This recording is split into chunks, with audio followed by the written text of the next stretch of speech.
I thank the gentleman for yielding. Listening to this debate, I can understand why Americans might be confused about the direction of health care in this nation. But let me thank my Republican colleagues for producing at least one important result by debating this misguided Republican plan to repeal patients' health care rights.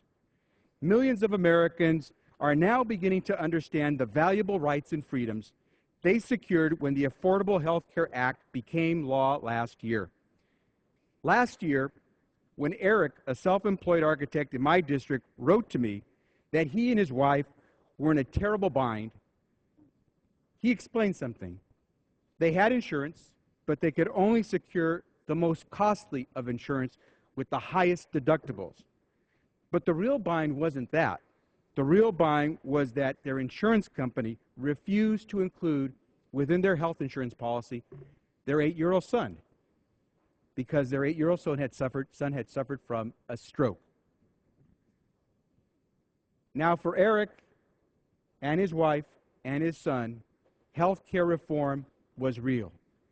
And today, Eric and his family can get insurance for their son because today, Eric and his wife have a right to be insured and to have their son insured, because no insurance company today can discriminate against any child for a pre-existing condition.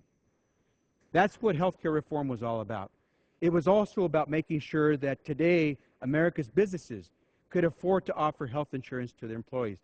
Health insurance reform was about reducing the cost of healthcare, and that's why the impartial referee that we use here in Congress, the Congressional Budget Office, has said that this health reform that was passed last year will save us money, despite all the rhetoric that you hear.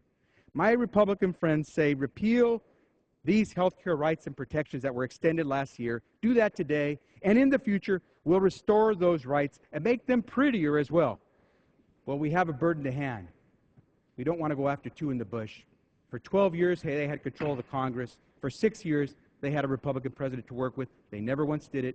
Let's keep that bird in hand and move forward for Eric and the rest of America. I yield back the balance of my time. The gentleman's expired.